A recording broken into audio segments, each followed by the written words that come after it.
would consider for cockroaches. Unkillable, mighty pests, as well as being absolutely indestructible, even in the case of nuclear fallouts. Now, what do you think of that when you put to the context of a car? You probably think, I don't know, a Land Rover? A Land Cruiser? Well, in this case, I suppose the best Land Cruiser to describe this is the Land Cruiser 70.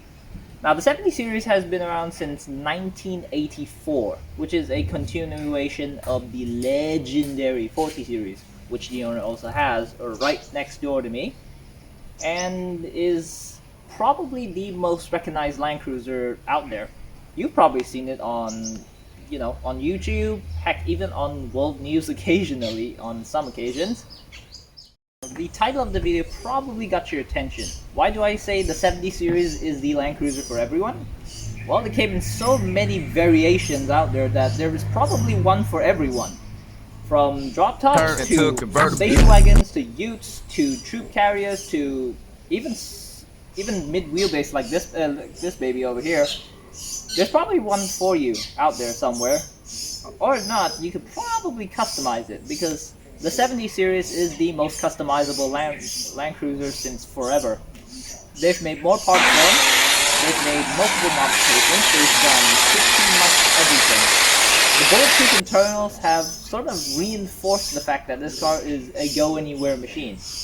And this really is a go-anywhere machine, because you've seen it in Africa, you've seen it in Australasia, you've seen it in Europe, you've seen it in America. Well, sort of less in America, because they didn't really get this even after waiting 25 years. They're recently importable. But it's finally available in the US, and should you buy one? This is not sort of a buyer's guide to everything, because there's probably no way I could nail a buyer's guide to the salesman type. So watch on. I'll teach you basically everything there is to know about the 70 series. Not mechanically, I'm just going to tell about the visuals as well as some mechanicals as well. I'll give you a brief, short history of the Land Cruiser 70. Now, the 70 series is the replacement to the legendary J40 series Land Cruiser, or the 40 series as the Australians would call it. The 70 series was introduced back in late 1984, early 1985, all the way to 2021. Now, a brief discussion about the 70 series' underpinnings. Now, the 70 series is still a body-on-frame 4x4 like its predecessor, the 40 series. Now, the 70 series gained some sort of creature comforts as well along the way, because the old 40 series was kind of getting old in the tooth back in 1984.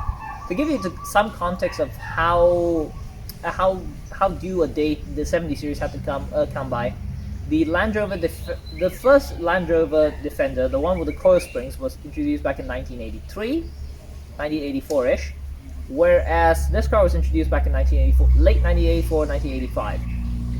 There was a much needed update to the 40 series, even though as much as we love the 40 series' styling, it had to move with the time, so the 70 series was introduced. Now, the 70 was introduced / designed by a man called, the guy who's currently in charge of the 70 series department at Toyota HQ is a man called Sadayoshi Koyari. This man has been responsible for the 70 series since its inception back in 1984. Now, the particular 70 here is a 74 with a 13BT, and that's the best description I can give it to this car. This car is utterly unique because I have never seen a cleaner example of a 70 mid-wheelbase 70 series anywhere. Most of them being hot rodded to hilt and back. This car is as stocko as you can get. I love that. It means that this car will be preserved for the ages and probably for the next generation. This is a good segue into the LC70 series. Now, the LC70 is probably the most confusing of all the Toyotas if you're looking to buy one. Now, we'll start with what the chassis code means. For example, let's take a HDJ78R. Now, HD, the first letter in the front, like for example H or B, would signify the engine being used in the car. For example, a HDJ78 uses a 1HD diesel inline 6 4.2. the next letter after that, the third one, or second, depending on how long the code is the J. Now, the J is the Toyota internal chassis code for every single Land Cruiser. Regardless if it's a 60 series, or an 80 series, or a 105 series, or a 200 series, they all feature the J on the build plaque. Now, after that, you get the model series. Now, for the 78, it's a 7T, so it means it's the 70 series of Land Cruisers. The number behind the 70, like for example the 8, signifies that it's a long wheelbase wagon of sorts, and in the case of the HDJ78, it is a troop carrier, which is basically an elongated wagon without the doors in the middle. Though you could probably get one of those fancy 3-door ones, but we'll skip that. That's probably a little bit off topic, sidetrack. But here's the short of it. First 2 letters means engine. J in the middle means it's the Land Cruiser series. The 7 or 8 means that it's the whatever series of Toyota Land Cruiser, and the number behind it signifies what body style it is. The longer the number, remember, the longer the number in the rear of that code means that it is either the wagons or the utes, which means that they are physically longer. Now, we move on to what each and every model means. For example, we'll start with short wheelbase, then we'll go to mid wheelbase, then we'll go to station wagons, then we'll go to troop carriers, then we'll go to the utes, in that order. The first one is, of course, the short wheelbase. Now, the short wheelbase came in 2 body styles. The wagon, which is a traditional 2-door wagon, and a convertible. Yes, they did come as a drop-top convertible back in the early 80s, in the early generations of the LC70. The second and up means that it's the mid wheelbase. Now, the mid wheelbase is 73, has the chassis code of 73 or 74. Now, the short wheelbase, the really short ones, are 70 and 71. Now, remember that 70 and 71 for the really short ones. 73, 74 is for the mid wheelbase cars. The 73s and 74s are ever so slightly longer in the back behind the driver's seat, so passengers in the rear could actually, fit inside and not actually feel like they're being crammed into it. Now, the 73s and the 74s came with 2 roof options. Basically, the roof, one of them is the FRP top, which is the one you see in this video, which is the one that's basically a hard top, but you can remove bolts out of it, so you can take the entire top off and become a legitimate convertible. The second option is the fabric top. Now, the fabric top means that it's very much like one of those old school military vehicles where the entire top section is also covered up by a piece of canvas. That was a rarer option back in the day because most people opted for the hard top ones because they wanted it as a family vehicle. Now, the next step up is, of course, the wagons. We'll skip to the 75s in a bit because it doesn't follow the genealogy here. The wagons came in 76, 77, and 78. Now, you may be a bit conscious of why did he mention 78 when the troop carrier was also mentioned at the start. Well, Toyota got a bit confusing and they decided to do so. Now, we'll start with the first wagons in the HD run. The first wagons were labeled PCJ77 or HZJ77s at the very beginning.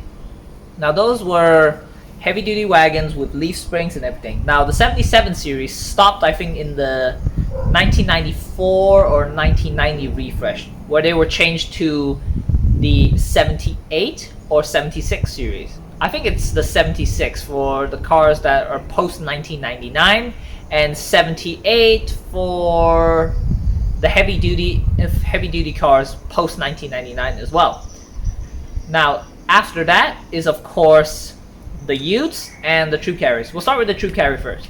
Now, the troop carriers came with 2 numbers, 75 and 78. Yeah, this is kind of confusing, right? Now, the 75s and the 78s are basically a continuation. The 75 came first, as it was introduced back in 1985. The 78, the change to 78 on the chassis code was introduced back in 1999. along with the introduction of coil springs. Now, after that, you have the Utes. Now, the Utes, the single cabs came first. The single cabs came in 1985 in Australia as a HJ75. Yeah, I understand you're a bit confused now. Why 75 now 79 and all that? It's Toyota. It's a bit confusing. 75 was the start of the troop carrier and the single cab Utes. Now, when it was updated in 1999, they reverted the name to 79 for the cab chassis cars. Now, the cab chassis was introduced back in the 1999 with the 79 series. Now, the 79 series continued all the way until 2012, where it received a dual cab option in Australia and in parts of Dubai factory. So that came the introduction of the dual cab of the 70 series.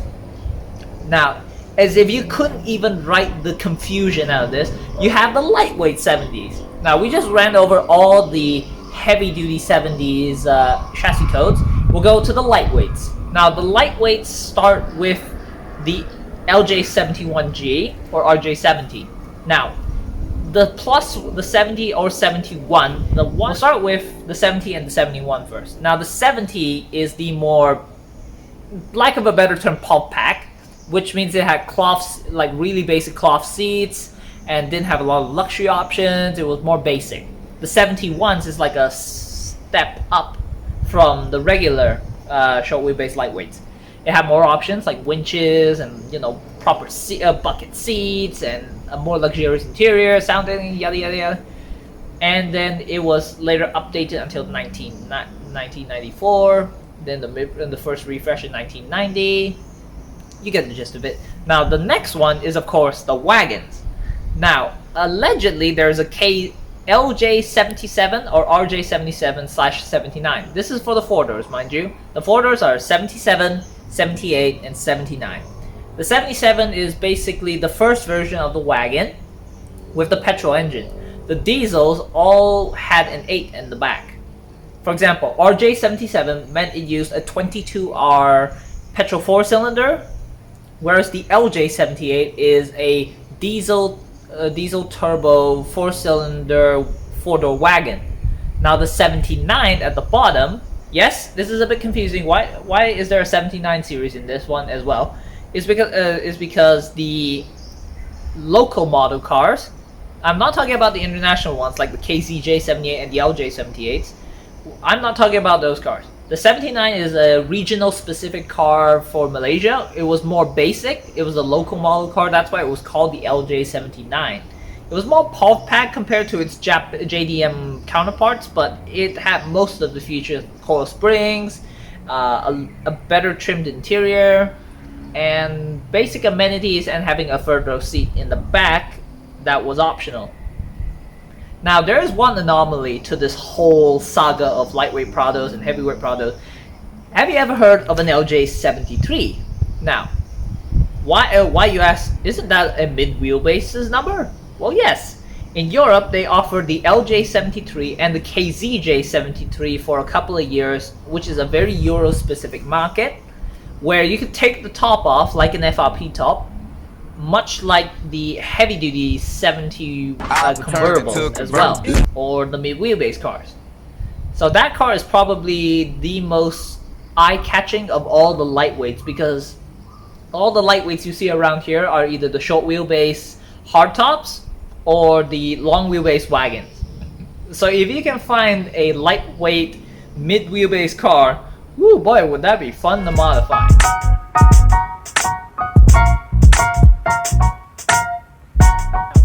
The 70 series has two distinct versions. This is a heavy duty 70 series, whereas the other version is called the lightweight 70 series. Now, don't get it twisted thinking it's like one of those old Land Rover ones that the lightweight is for the military and the heavy duty, the normal one, is for like consumer use. It's the other way around. Now, the heavy duty 70 series is primarily based off a ladder frame chassis with leaf springs all around, until of course in 1999 they reverted to coil springs, which is a god bless moment. as well as the lightweight. Now, the lightweight was introduced in the early cycle of 1985 after receiving complaints of harsh ride from the OG 40 series and even the subsequent 70 series, the HD ones. They decided to make a lightweight version for general use because they wanted to appeal to a broader audience, and they decided to put two versions of these cars. Now the second version is built more towards comfort with the same bulletproof underpinnings as the original HD 70s. Since there are two versions of the 70, this being the HD and one of them being the lightweight 70, let's get over how we spot the first generation of HDs before we move on to the lightweights. Now, the heavy duties have this pumped fender that goes it pumps it way out and makes it look actually more butch, which is very reminiscent of the 40 series, whereas this is also a homage to the 40 series. If you know your 40s, the later generation of the 40 series had this sort of extended side indicator / driving light thing on the side that's mounted to the actual fender. Now the 70 series is no different, but it's been revised slightly with this sort of extended piece that's not exactly molded to the side. It looks like it's been stuck onto the side of the original 70s. Now the other crucial part is of course the headlights. Now if you look closely, the whole front end is basically built to represent what the 40 series would be, but modernized. The round headlight is also a homage to the old 40 series, which had round headlights, as well as the grille. Now the grille is, well, let's just say it's a lot bigger than the narrower lightweights, as well as here. Now this sort of entry on the bottom is also another little homage to the 40. Because the 40s had the three of them on the bottom edge of the lower valence, as well as the next part is, I think, the bonnet. Now the bonnet of the HD 70s is slightly longer, as well as the rake being slightly less aggressive, and the fenders as well. The HD fenders obviously extend out a lot more, which makes it more butch, and the final most crucial part is of course the bumper, which is the one I'm sort of leaning / sitting on top right now.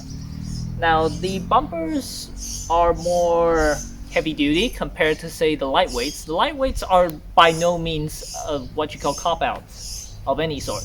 Now the HDs, the most common version is of course this bumper with this extension piece.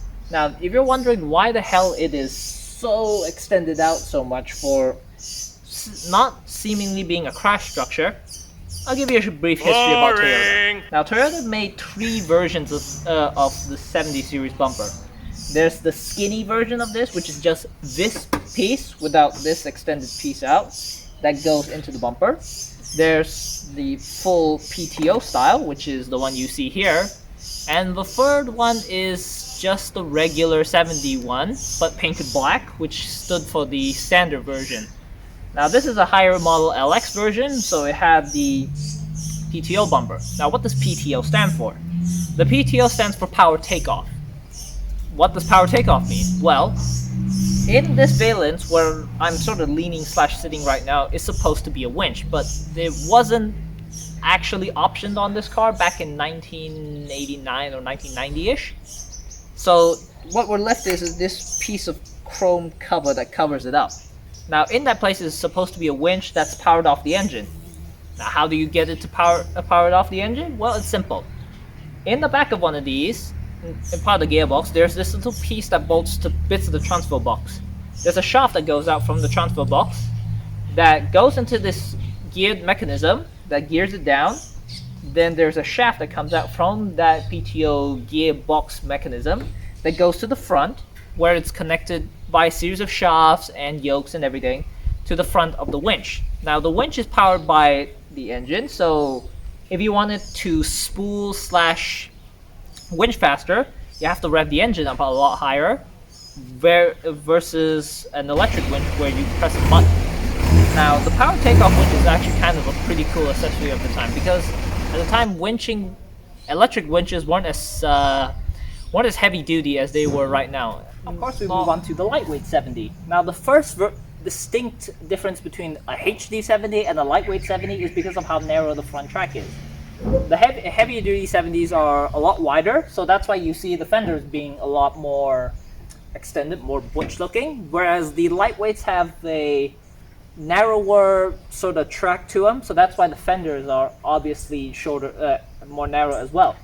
Now, the most distinct version of the differences between the HD and the lightweight, the first version, is of course the indicator as well as this headlight that's molded into one piece.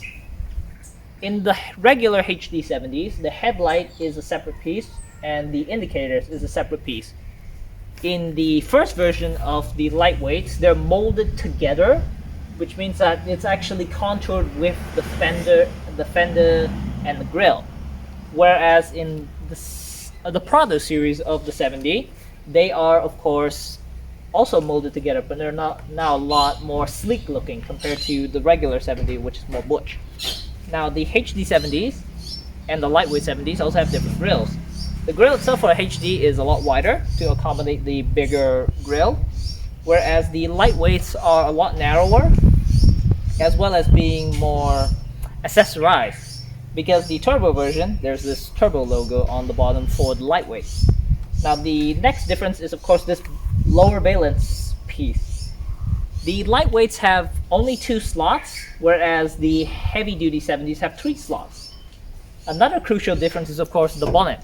The bonnet of the lightweight 70s is of course a lot shorter and a lot narrower, which means that the rake of them is a lot higher, which means it has more of a bulge on the top of the fender, as well as the windscreen. Now the windscreen for the regular 70 and the lightweight 70 is a lot easier to distinguish because the heavy duty is a lot wider to accommodate the track, whereas the lightweights are a lot let's just say they're a lot narrower, so that's why they look a little bit smaller compared to the regular big 70s.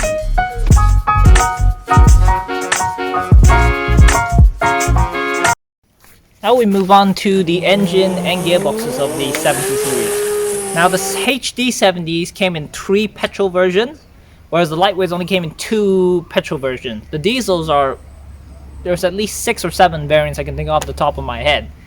Now we'll start with how do you verify what version of the 70 and what engine and gearbox you're going to get, which particular 70 you're looking for.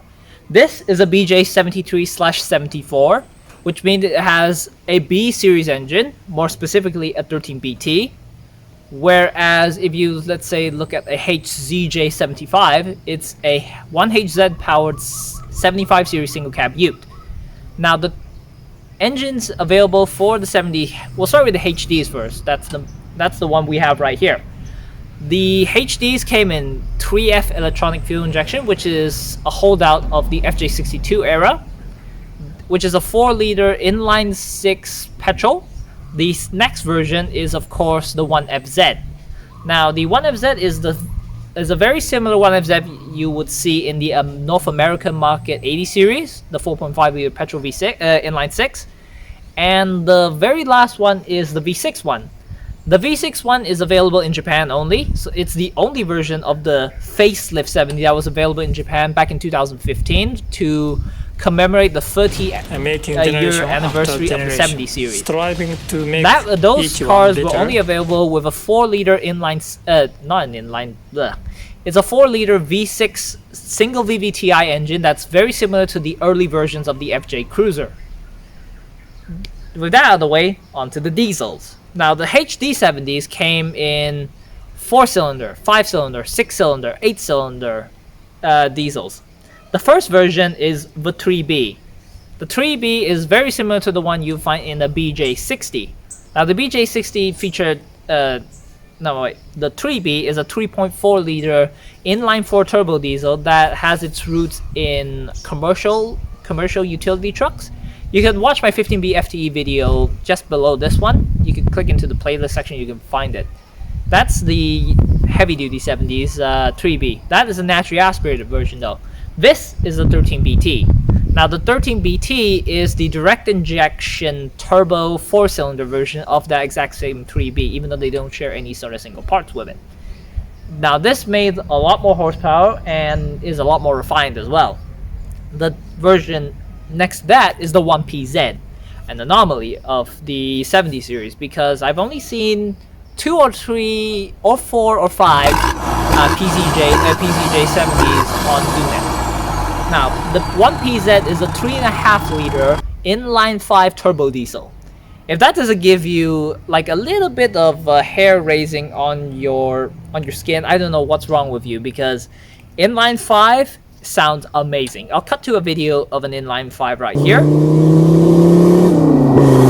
we're done. Then the version next to that is of course the the 2H. Now the 2H was only available on the 75 series Ute, the HJ75s, which is a 4-liter inline 6 diesel, naturally aspirated. That's basically the same as the HJ47 of 1981 to 1984, 4-liter diesel. Now, after the H was discontinued, the 1HZ replaced it. Now, the 1HZ is a 4.2-liter naturally aspirated diesel, which made 100-something odd horsepower, and was fitted to a lot of 70 series.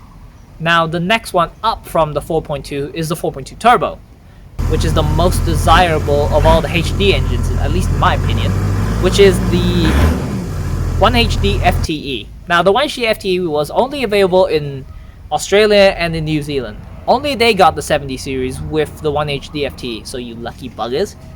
Now, the last diesel is, of course, the one they use currently, which is the 1VD FTE. Now, the 1VD FTE was a 4.5-liter single-turbo common rail turbo diesel that's used in the 76 series, the 78 series, and the 79 series in Australia, in both single cab and dual cab formats. That's about all the diesels for the HD 70s. Now, we move on to the lightweights. Now, the lightweights, all of them used a 4-cylinder of some kind, either petrol or diesel. Well, for the petrols, they came in a 22R. The diesels, however, is actually quite, well, let's just say quite broad. Now, the diesel for the lightweights is, of course, the 2.4-liter 2L. Then you have the 2LT, which is the turbocharged version of the lightweight 70. Then on the later versions, the 2LTE in the first-gen Prados, which is the one with the facelifted lightweight grille. And then in the final years of the lightweight 70s, the KZ, the 1KZ 3-liter direct injection diesel. That's about all the lightweight 70 engines. Now, whether you got it in petrol or diesel or whatever, they only came with 2 transmissions, a 5-speed manual and a 4-speed auto. Now, the 4-speed auto is found mostly in lightweight 70s because they were used as leisure vehicles compared to, say, the HD 70s, which was built for work. Now, of course, there are different variants of it because for the HD 70s at least, there's an H-based manual, there's the R-based manuals, and there's the A440F for the original HD 70s, this version in Japan with the 1HZ. For the later version, I think in 2001. Whereas for the lightweight 70s, you only got a 5-speed manual, which is an R-based transmission, and an A343F that's used on the 1KZ powered 78 series. That's a 4-speed auto with the electronics as well. We're now up to engine and gearbox. Might as well truly dissect the chassis a little bit.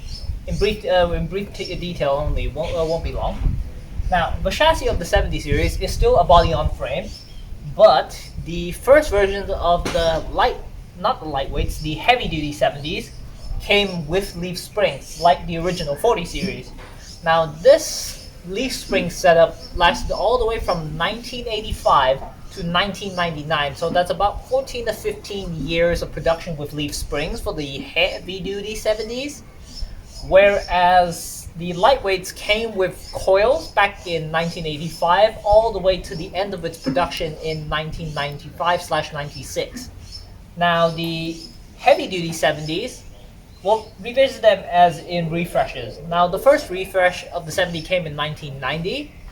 They still came with leaf springs, but the only difference is the grille was changed from the original what we call barbed wire design to this what I call the droopy eye setup with this sort of bagged bottom.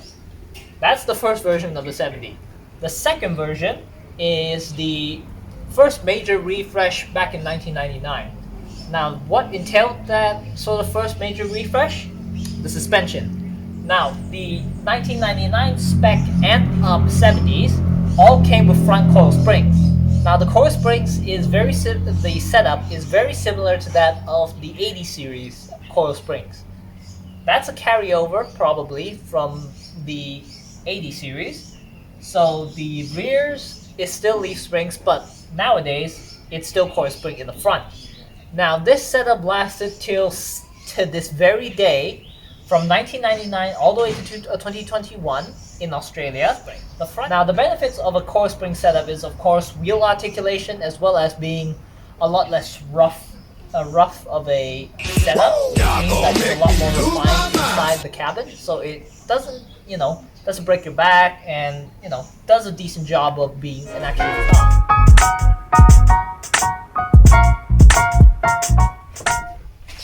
Now, of course, we move on to the interior of the 70 series. Now, the 70 series from 1985 to basically the end of its production run in Japan back in 2005 all came with the steel dash. Now, why steel dash? Listen. Here. This is why it's called the steel dash. Solid hunk of steel.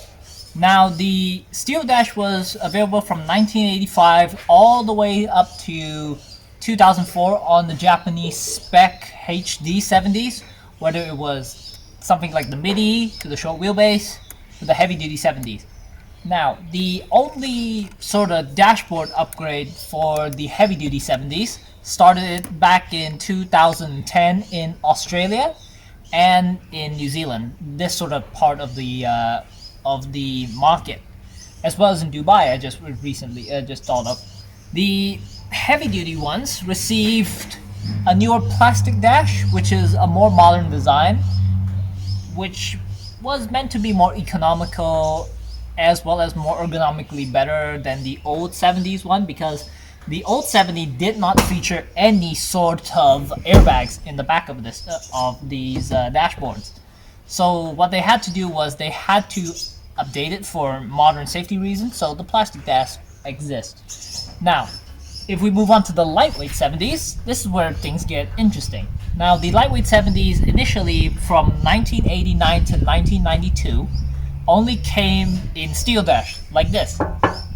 But in 1993, with the introduction of the 1KZ powered 78 series lightweights, they came out with a different dash. Now, this dash is a lot different to most of the dashes you see online. It's a more refined setup to the original, with a Jesus bar still, which is very 80 series like in its construction, which is the more desirable dashboard around here, because even people with cars like this midi will upgrade to the KZJ dash, which is a lot more modern and has all the amenities where needed as well. Now, the second part of this is, of course, the steering wheel. Now, the steering wheel of this car, if you are a keen Toyota man, you'll see that this is very late 60 series steering wheel. Now, the first version of this car is back in 1985, and they had this sort of triple spoke with buttons on each of the spokes as well, like a 60 series, but not like a 60 series, because the 60 series was a lot more bulkier than the 70 series one. Now, in the later version of the 70, they came with this 3-spoke with a deep dish inside with a horn in the center, which housed what looked to be like a little airbag on the driver's side steering wheel. Of course, that was later upgraded to the much bigger version of the 70 series one that fell in line with the safety regulations in 2010 with the plastic dash. And that's about it. The steering wheel also changed year to year, as well as the cluster. In the position of the driver's seat, now you can see what it feels like to be sitting in the 70 series. Now, the 70 series, the other change to the 70 series, of course, is the gauge cluster. The early 70s had a very basic setup with a couple of round gauges and the important bits you need. Now it got fancier back in 1990 with this version with the gauges and oil pressure as well as your other ancillaries. The fanciest version of this sort of dash cluster came in 1999 with the second refresh, where the cluster and the tachometer were about the same shape. The RPM counter on the left side and the right hand side housed the speedo. Now it also featured an array of switches, like for example lockers, as well as other sort of symbols as well, like the H4 for the transfer box. Now the 70s in the prior version to 2009 still used the steel dash that had the same cluster from 1999, which then got updated back in 2010 with a very simple looking dashboard with two big gauges, a sub tank, fuel tank, as well as the engine temp as well as oil temp. It came in that.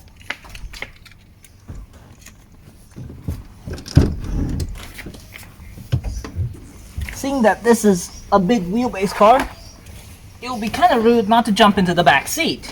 Now with my sort of height, with the seats folded down, it's actually kind of comfy. There's quite a bit of legroom in the back.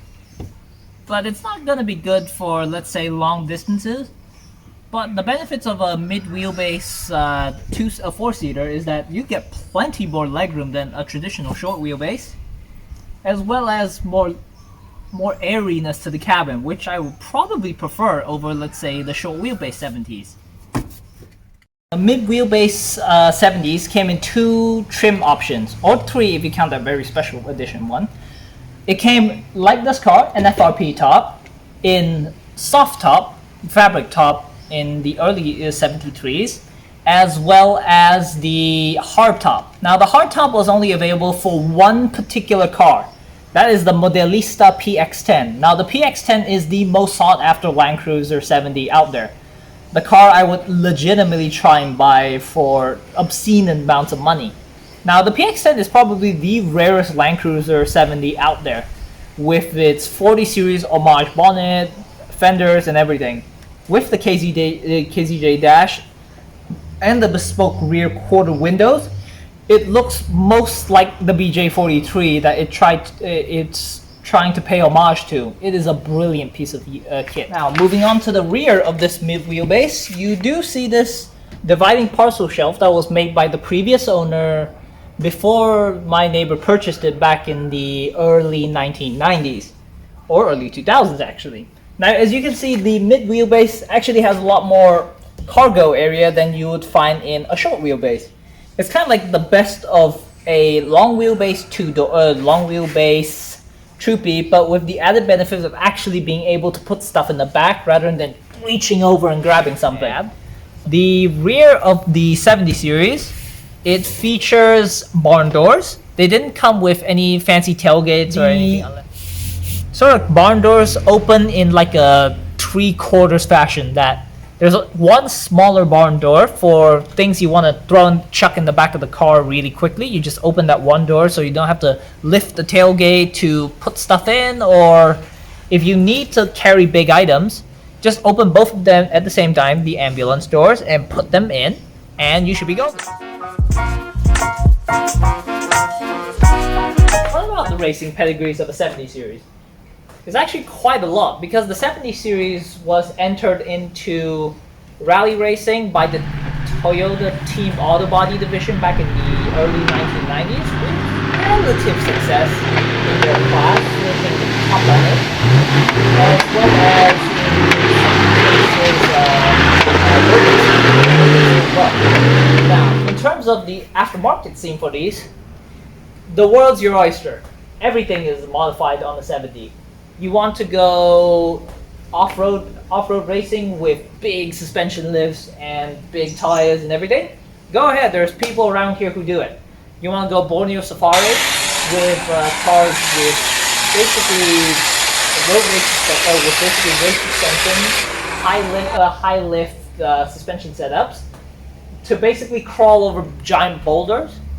There's your oyster right there. You want to go track racing with a 70 series.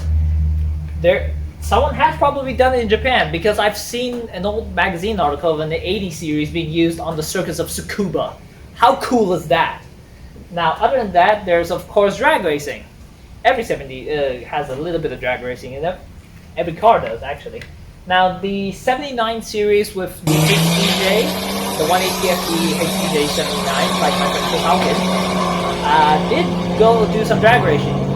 Recently doing a 1098 at 126 miles per hour in his 1HD FTE car, but also recently the 1VD F80 powered GSL Fab Franklin Build doing an 891 or something recently.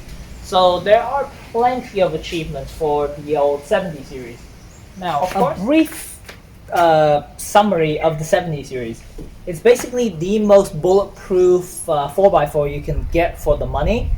If you're after a Toyota, and you're probably looking at the 40 series prices going through over $100,000 in Barrett Jackson's auction recently, you're probably thinking the dream is over. Well, no. The 70 series is, I think, still a relatively good bargain. It wasn't a bargain like 3-4 years ago, where they were selling for cheap. Nowadays, the prices have reflected the interest in the market, because they didn't make far too many of these, even though they were there for a long production run in Japan for the specialized versions. So my recommendation, if you can find a cheap one and a good running condition one, go get one. They are absolutely worth the money in terms of the fun, the character, the presence of these off the road, as well as being one of the more funkier cars, because in the age of electric cars, this thing stands out. Not just for being a relative dinosaur that refuses to die, or a rock star refuses to die of the current times. It's also a symbol of an older style of thinking. Bulletproof internals, rugged durability, with emphasis on bulletproof engineering at its very core. I'll see you guys out then.